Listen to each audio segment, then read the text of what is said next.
Hello and welcome. My name is Andrew White. I am a creative director working for Saddington Baines, London.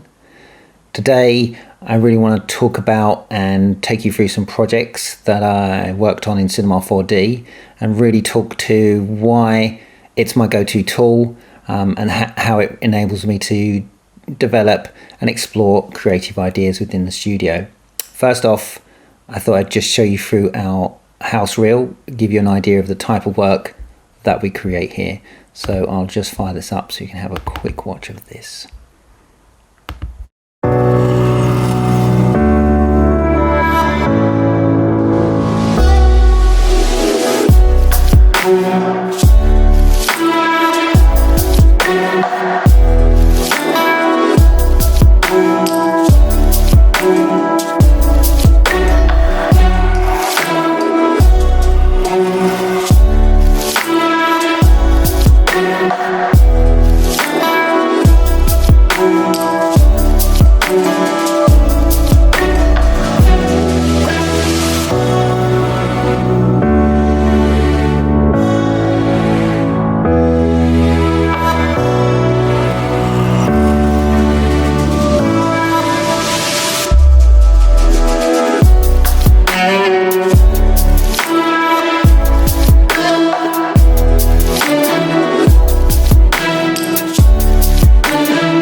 So there we go. So really what I want to talk about is some of the work that I'm doing when I'm not at work, if that makes sense. These are projects that I work on in my personal time. They're really usually based around initially exploring some new techniques, some new features within cinema. It kind of, for me, is a real kickstart to kind of coming up with ideas, is just playing around, looking at new techniques that are out there, saving them away, and then they kind of all seem to come together at some point or get inspired by something that will then kind of pull a load of ideas together and really lead me to sort of create or test out the creation of some of the work you see here. These are just a few examples of some of the more finished items of work that I've produced. A lot of these are done in a more everyday style. So when I have hours, when I have some time, we're not talking about sort of weeks for these projects. They're more like in a day or 2 days. So really, cinema's really been fantastic for that, because I find I'm not spending time figuring out how to do stuff. I can dive in, and really I'm quite confident that somewhere in cinema there's going to be a series of tools or mixing tools together, more importantly, that will get me the result I need. So this project I want to talk through and sort of guide through my process on this one is this chocolatey text. This was really born out of some pitches that we're doing at work. We're doing a lot of stuff for a confectionery client. And I really want to kind of experiment with doing something typographic around that. And I've been playing around with some tutorials and some stuff with VDBs. And really felt quite interested in how this could all come together. So really what I want to do now is take you through this project step by step in how I create the honeycomb, the chocolatey elements, and then the milk splash around that for this still. So let's dive into cinema and then take it from there. Okay, from here you can see I'm just starting to lay out the text, and what I've got here is just some Motex, a little bit of a rounded bevel on the edge. I've applied a texture which I've done a little bit of Photoshop work on just to make it tileable and build this honeycomb pattern over the surface, which actually once applied with a little bit of a box map It's not looking too bad without getting into some time-consuming unwrapping. And really, potentially, this might even work later down the line with a little bit of a bump and a displace. That could well do the job for what I need it to do at the moment, without getting into some more complex sort of VDB work, maybe some particle or scattering going on there as well to kind of give it that honeycomb crunchiness. So really my thoughts were around, not 100% sure about this font. Maybe I want to change that later. Maybe I might even change the wording. So making a workflow that was a bit more procedural was definitely in my mind at that point. Before I started working with, the first volume that I'm going to build around this, which will be the chocolate layer, I just made sure I started to use an instance from the get-go. So I'm always referencing this master text layer here, which I can then modify. And if I want to, that will then update within the different VDBs that I'll then be building up and layering. So really, from here, I'm just going to assign a sort of chocolatey material, and you can see in here I've put the text layer in, and immediately I'm going to sort of bloat that out, and already it's starting to do some really nice stuff. You can see the way it sort of molds together, and there's some nice bits there, and I've sort of modeled these sort of chocolate drops, which again I will just add in to the VDB, so you can see they're starting to merge in. Now, one thing I was finding really quite early on, that actually depending on the resolution of the mesh that you're creating, this voxel size, it really starts to change the look. So the more I tighten that up, the more detail I'm getting, but potentially I'm not getting the softer shapes that I want. So if I kind of if I soften this down a bit, you can see the overall shape is kind of changed quite a bit. And if I go up a little bit tighter, you can see that now these elements are starting to come apart a bit, and actually it's getting a little bit too tight. So what my plan really was around this is to kind of build a resolution that sort of works for me, and then I can always mesh smooth and a bit of sculpt at the end if I need to. So that's really the first big stage for me. I've got this sort of chocolate. I can see some nice stuff happening in there. And then what I'm really adding in here is this shader field, which, let's give it a second to think about it. It's going to cut through. It's basically a noise field that's set to subtract, and that's basically going to cut through and just cut away big elements of the text. So you're sort of starting to get this sort of broken away melted chocolate look. So you can see immediately here I've kind of, within this folder layer, I've built my text, bloated it out, subtract it, and then I've also added some of these drops which I've just modeled within that. So from here I kind of feel like there's probably going to be a need to have a bit more solid chocolate around the edges, because this shader field is just knocking out all the text front and back, and that's not necessarily what I really want in terms of how it looks.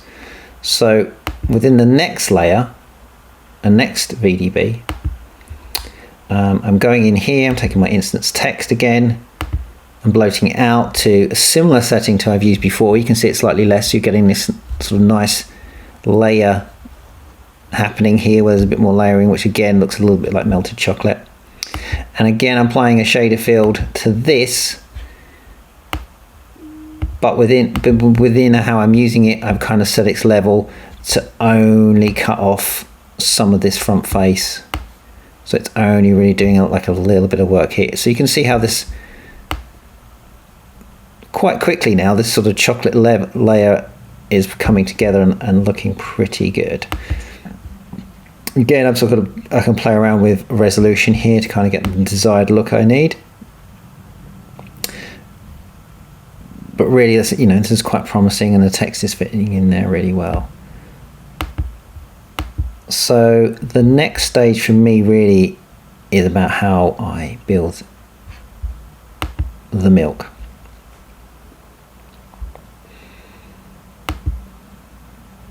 And I wasn't too sure about how to go about this. So there's a little bit of playing around with potentially bringing in other objects within here to sort of merge together again within the VDB and subtracting the text. But that kind of felt like quite time consuming, and I wasn't really sure how controllable that is, and how is that really going to give me this sort of, it's almost sort of a slightly cartoonish look, where I can kind of shape a splash and have it sort of look at, representing the same as the drips. So what I really wanted to do here, and I'll just sort of turn on another layer which I've called 2D milk. So what really I'm doing here is creating effectively a splash, but it's really based around just drawing something with a spline. So what I've done here really is literally taken a spline, spline draw tool, drawn the milk shape, and kind of craft that to whatever I want it to be.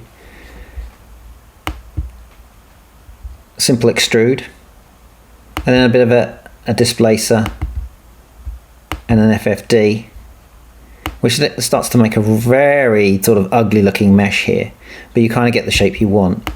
And then knowing that this is all going to get remeshed once it goes inside the VDB, you can kind of find that you're starting to get some really interesting results here. So this is without the text applied at this point. You can see how this sort of splash is starting to come together, and really, it's controllable from a spline, which is great. So you can see the spline here, working up the stack and building the shape that I need with the VDB. A little FFD there just to change its shape slightly. So if I get rid of that, that's sort of showing the construction side of things. What we end up with is a little bit of a complex build in terms of the VDB, with a lot of objects subtracting from each other and then building on top of each other to get the text to really do what we want it to do here. So I'll try and sort of take you through that. And just switch off some layers here. Strip that down. Strip that down. So you can see the elements that are inside the VDB. So you've got this large lump here, which I think would be this one. Yep. Which was really just used to cut off, it's a big surface cutter really, this bit. So what's inside here? So we've got the splash, we've got a road to sort of bloat it out a bit. We've added in the text on top. Again, we've expanded our text, so it's much bigger now, so you can see the text and that item's now welded together. Shader fields applied as a subtraction, so again that's sort of starting to knock away some elements of the text. Applied the text again with my extrude. Let's just turn it on. So the text is basically applied again with an extrude to kind of cut out and start filling in these faces. And then from there I've eroded that whole thing back inside, so you can see that's starting to make a little pocket within here. So we're getting a nice sort of cut round milk shape there. Got a little bit of milk splash here.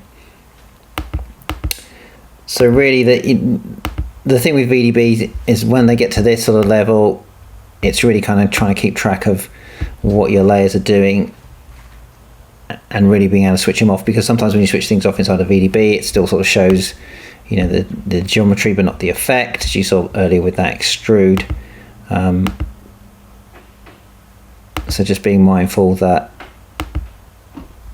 you kind of understand your flow and build, and especially if you're working quite quickly and creatively, sometimes you don't. I'm personally terrible for this. Sometimes you don't layer name things, and it can be a little bit complex looking at it. But you can see here quite quickly now I've got to a stage where you know, it's starting to look quite nice. We're getting, you know, sort of splash effect. We've got some nice chocolatier text, and really it's about really sort of playing around with the meshing resolutions now, just to get something that's smooth, looks right, and keeps the shape. There's also the, you know, the option to do a little bit of sculpting. Don't think I've got any sculpting layers on here at the moment, but really I think if you look back at the previous one,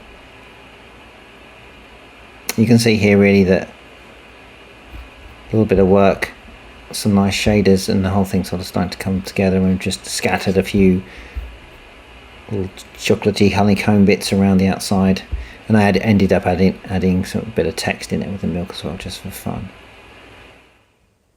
So from here I want to talk through this project that was created using some different techniques. One of the techniques that I used in the creation of this was photo scanning to capture the rock, and the other technique is really using dynamics to build this growth which bursts out from inside of the rock itself.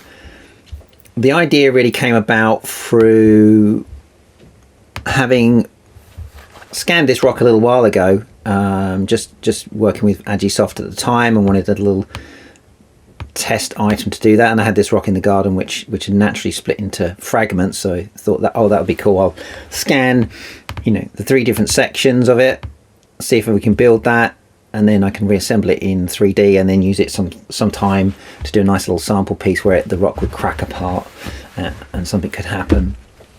And then really having a little bit of time recently, I was looking over some old R20 tutorials, and they were showing some techniques building dynamic systems which we could then kind of pump in through some VDBs and play around with some different subtractions and additions to kind of build these kind of really surreal, almost alien-like growth forms. So first off really was I had this asset. I know I need to do some dynamics around that. It's really high poly. So that's not going to work. So I'm going to have to do a little bit of optimization to create a low poly version for the dynamics to work off, and then I can render this when we come to the final version. So from here, first off really was just creating this super low poly version of the rock, and I'm just sort of creating a little bit of animation around that just to show how it might split apart.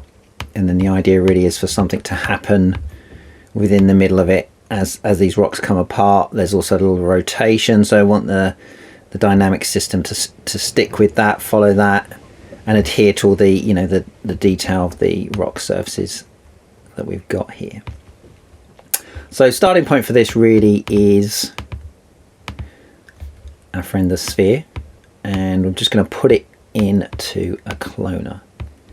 So we're just going to clone that up, and we're cloning it on top of itself. So the clone is just set to our attributes here, and we're kind of cloning it. And what I've got going on here, if you can see, I've got a little animation of the amount that's appearing. So effectively at the moment you can see it's actually got a dynamics tag on there.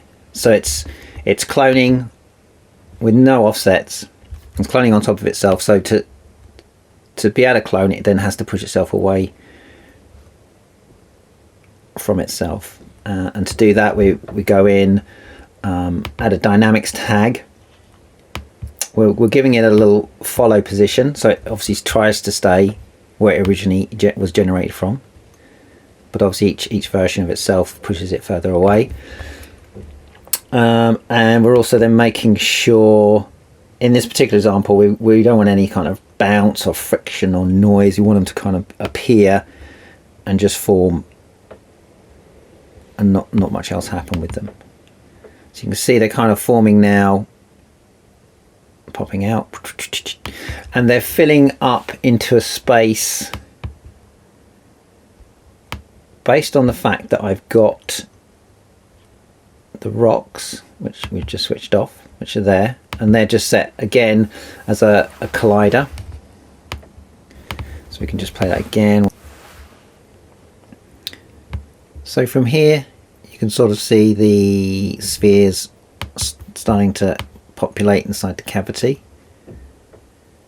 One thing I noticed quite quickly is that if I don't have some sort of force to kind of keep these spheres in, they'll eventually roll across the surface and start traveling around. So I've put an attractor in here with a force, and inside the attractor I've put a sphere, or an edited sphere, that kind of defines my boundary for how far these shapes can travel. So that really sort of locks in the amount of space they can occupy. Now also, before I go any further, I think I just want to create a bit more variance in this shape.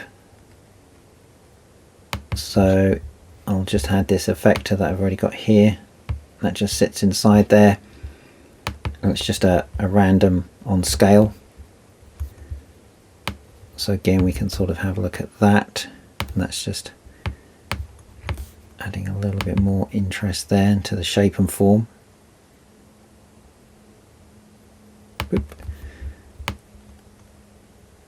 So this is really forming the, the basis of what I want to work with, whether it's like a GUI shape or whatever I decide to do with this. Now I can cache this off and just include all collision data, bake all. And this will make that a little bit faster because I've got a few things going on here in terms of the dynamics, an attractor and the random. So this is going to start to slow down.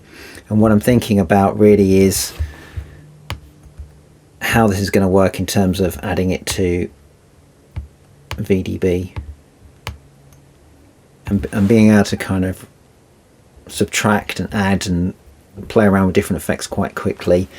And at the moment, what I think the best route will be is to put this inside like the first stage of the mesher.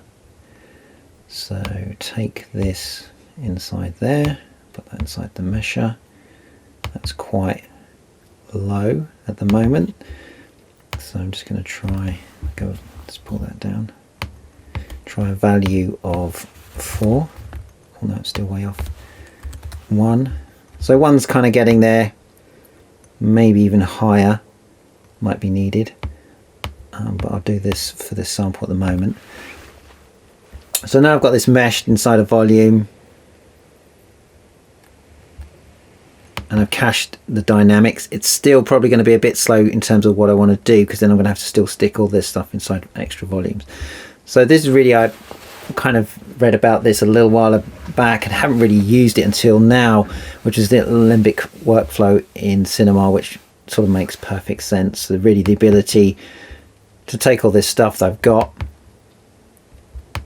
and then just chuck that into an alembic, so I can jump back and forth between different creative stages and experiment with subtracting different versions of this. So it might be that I could do some different flavors of this in terms of the meshing and the eroding, and then bake those off, keeping the master, so I can go back as soon as if I need to, and play around with the master object that's building this. So just let this bake in a couple of seconds.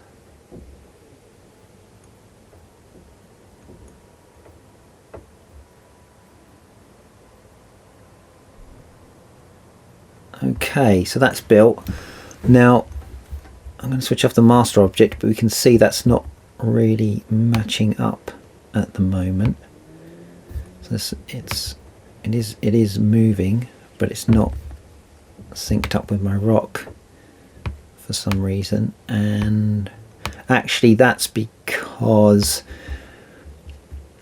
the cloner doesn't actually emit any objects till I know I've sort of kind of keyframed that at frame 154. But the way the alembic works, it sort of bakes from 0 onwards, so I kind of have to put the time offset back in from when the objects start to appear to make it work. You see that's kind of doing what it needs to do now. So that's perfect. That's the basis for my simulation. all cached away, and this kind of gives me an object now that I can then start to mess with inside VDBs.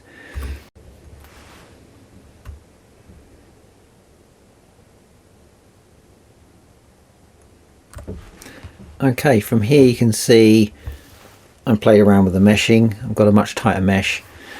Then exported that back in with my high-res rocks. You can see that's sort of growing within that shape now, and that's looking really cool. So that's my base ingredient really. That's sort of locked in terms of how I'm going to experiment with the effect that I'm going to create. So let's get rid of that. Just drag a little bit further along in time. So from here I really was playing around with lots of different versions of the mesher that I had in, doing different sort of flavors of subtractions and adding objects until I found something I really liked. So really that's how I sort of arrived at this particular setup. You can see here. So what I had was the mesher, and inside that I've got this cloner, cloned some objects around, push them inside the builder, and within the builder I'm subtracting the cloner objects from that original mesh that I made up here. I'm doing a bit of dilation and erode and smooth, and you can see already that's kind of creating some really interesting shapes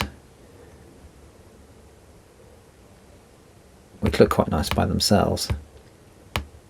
So there was sort of one element straight away, and then really the inner core part of that, again using a similar technique to the one you've seen in the previous demonstration, was really taking that shader field, noise shader field, doing a subtraction. So you can also see that set up again there. So it's just that little smooth and then a subtraction. Smooth just kind of blobbing it out a little bit there. And again it creates this sort of geometric form in there, which is quite nice. And then blending those two meshes together. Just let that build.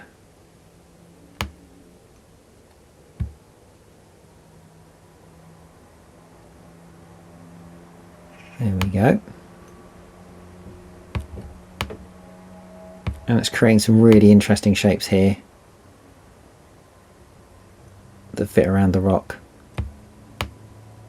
So that was really useful. And then from there I just playing around with lighting and look development and different shader materials within that, and that's a really kind of nice, smooth, fun workflow that gets me to this end result.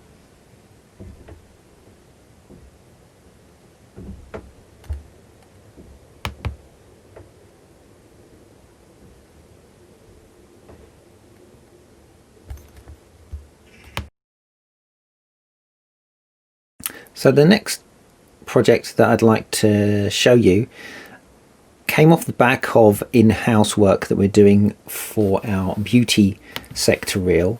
I'll just show you that now, just so you can see what that was about. And this really contains a number of shots that we were using to push ourselves and show our expertise within the beauty sector. So we're using new fluids, some really nice graphic stuff in there, lots of simulation work, and really allowing the creatives within the studio to develop their own ideas and develop those into the shots you see here.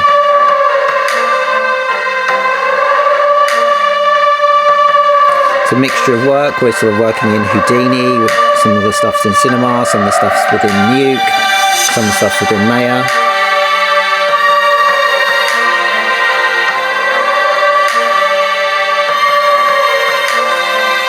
And this is sort of our hero shot at the end of the moment.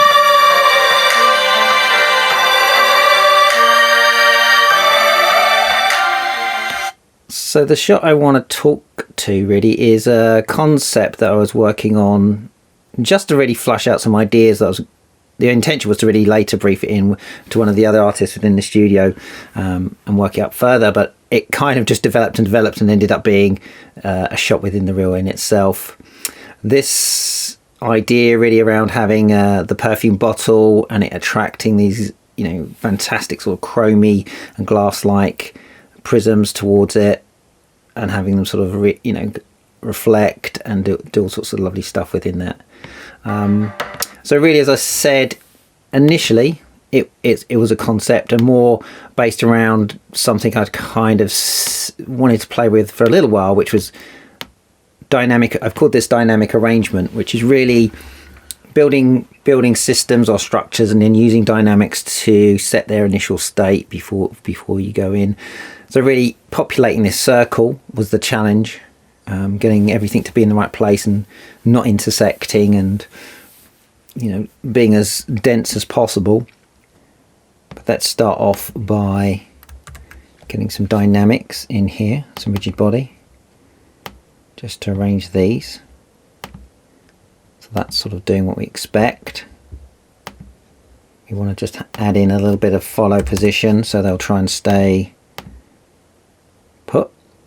So this is great. You can kind of see they're doing what we want now. They're sort of arranging themselves, avoiding intersection. So that's great. Now from here, it kind of feels like even if I'm making these bigger, that there's not going to be enough depth within that. So I'm going to change out the circle that I've got for one where I've added sort of 3 layers to the spline now. So they've just got sort of a bit more of a layered look to how these are populating. Let's rewind that. There we go. So that's looking a lot better.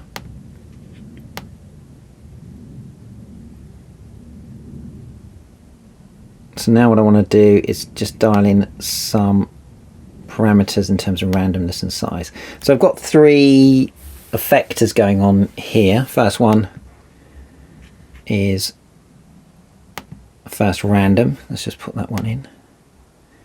There we go.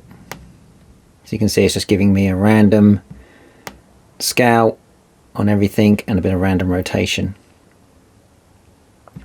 But then what I found is I added in a second one here, which has just got a bit of a fall off on it. But again, that's just breaking up the edges so that the shapes that are nearer to the center are just feeling a bit more fragmented. So we've got a little bit more stuff going on there. It gives us a nice little breakup.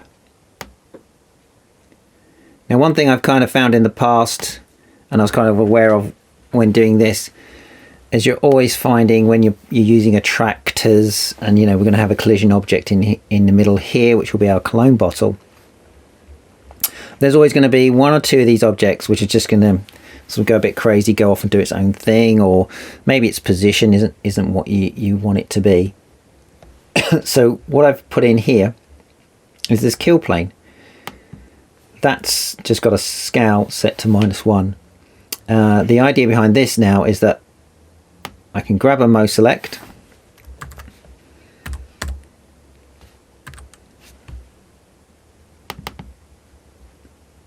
cool. I can then decide what objects I don't like. Let's just pick some at random, and I'm literally going to just pull those in here. It's already been assigned, but that's already in there now. And what that will do, if I reset that, just needs a little wake up. There we go. Oh, yeah, it needs to be switched on within here. You can see now this is where those objects existed, and now they're scaled to a -1 scale, so you can't see them anymore. So that gives me the ability to orchestrate the look. I can use dynamics to sort of set it up initially, but I know I've got the power to now orchestrate sort of creatively how I want it to look, and if there's a few bits and pieces I don't want, I can get rid of those. So that's sort of the fundamental core of what we're doing here. So from there, the next stage really is, you know, populating this up. I've kind of played around with the sizes. I put some bevels on the shapes. And we've got our sort of dummy object in the middle here. I'll just see if this will play a little bit. It might take a second. Probably what's best if I cache this out, and then that's going to play for you. You can see that sort of starts to fragment up. So in the middle, I've put an attractor. Again, what I'm going to do with this is I'm going to animate its strength. So the initial first stage is the animation. Nothing's happening. These items are just going to sit there, find their position, and kind of get to a passive state. And then I'm going to ramp up the strength, which will then start to pull them into the center of the image. So it's just kind of sucking them in now. And then really what we've got is our bottle in the middle here. I'll just take this apart. So we've got a dynamic shell, which is a low poly version of what the bottle is. And I'll just show you the high res bottle. So this is sort of modeled with, you know, a few different techniques here. I found the core of the bottle is quite easy to model. This was all kind of made out of lofts, so just using splines so I could loft up the different shapes. If I show you the lid on here, but you can see the lid kind of goes into this circular shape. So a loft was allowing me to do a lot of stuff in terms of building these steps. That works really well. And then building the inside, giving it a bigger thickness at the bottom than it has at the top. You can sort of see the volume inside there, and that's the liquid. So you've got this sort of very thick bottom, and it gets a bit thinner at the top. So just making sure I'm copying some of the characteristics of the chosen model that I'm working with here, because that's got, you know, that's been designed to have all the beautiful reflections that you see. And then the bow itself is a mixture of a low poly model and a bit of smoothing, and then just using the sculpt tools, just going in and sculpting on that shape, and that worked really well. That was a really powerful way to do that. So you can see there I've just sort of gone through a few different stages, building all the different components, making sure I'm copying my physical reference as close as possible, so I've got all the characteristics in there, and then just copying over the top of that to build my approximation, which is just going to make my dynamics run a lot quicker.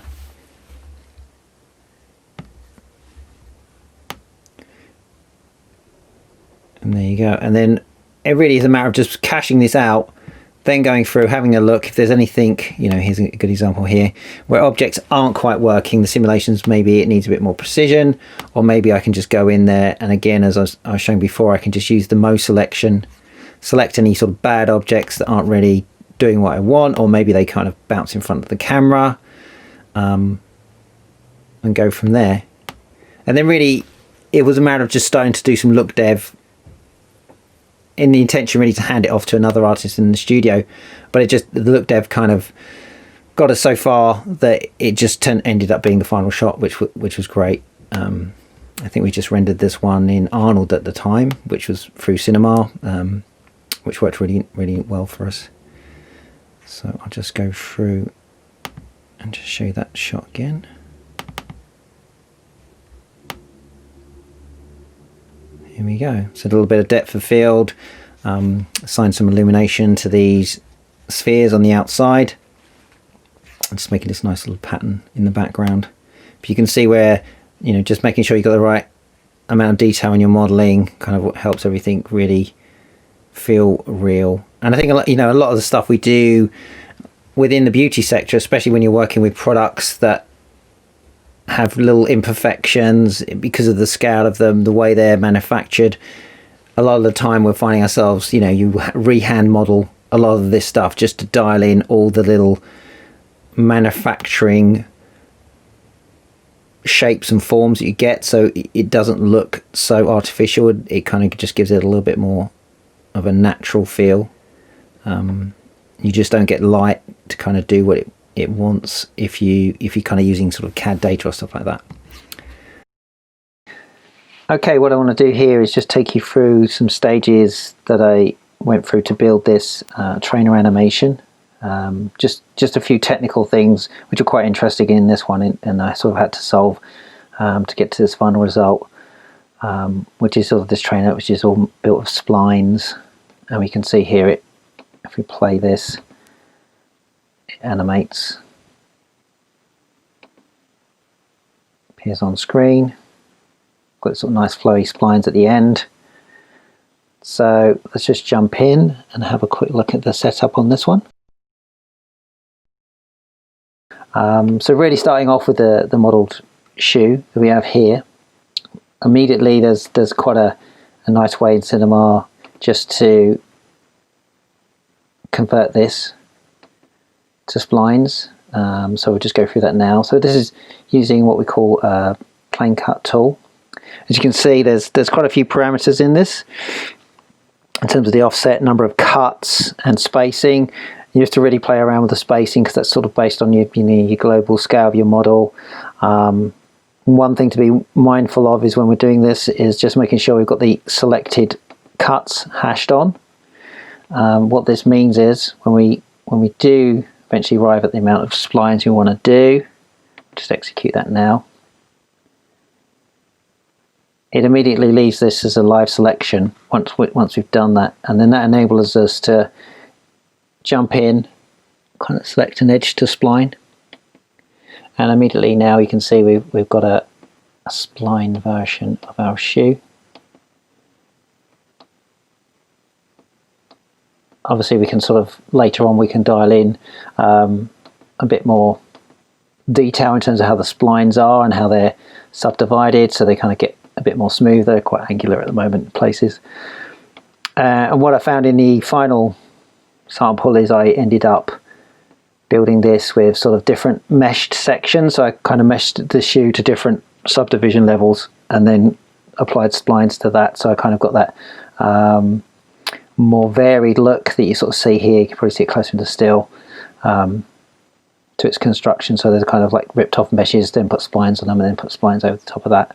So it's kind of a little bit layered. But once I've got that, I can sort of just take you on to the next stage, which is here. So now I've got the shoe.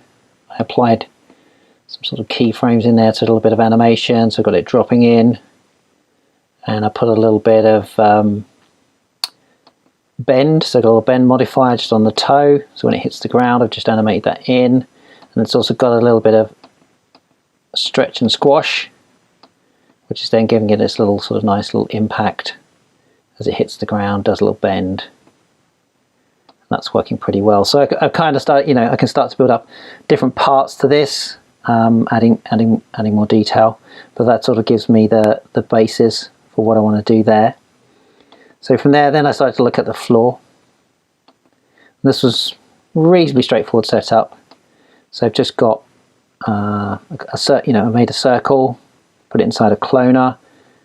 I can obviously then just control how many times I want to clone that, and my clone is just doing a position and some scale changes, so it's just cloning inwards as it goes from there.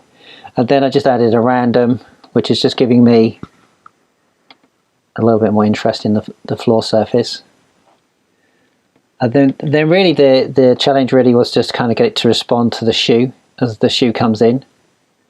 And my way around this was really to just take like a plane, 2 plane effectors.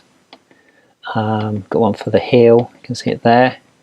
It's just set into spherical mode, and it's just doing some scales and transformations. So it's just got a little spherical effector on it. Sorry, on the fall off, it's just set to sphere. And then what I do is I'm just pinning that to the geo of the trainer, so they're just linked to the trainer. So as they move in, obviously they affect the surface and the parameters. I've got a little bit of animation on this one for the heel, it's kind of going up, so it kind of increases and does a little bit more of a pull. But the whole thing's kind of linked up quite nicely there, so they're all sort of linked to each other and work pretty well. And then really I had this sort of idea, I always had this idea of this sort of the streams coming off the back of the shoe, sort of motion streams.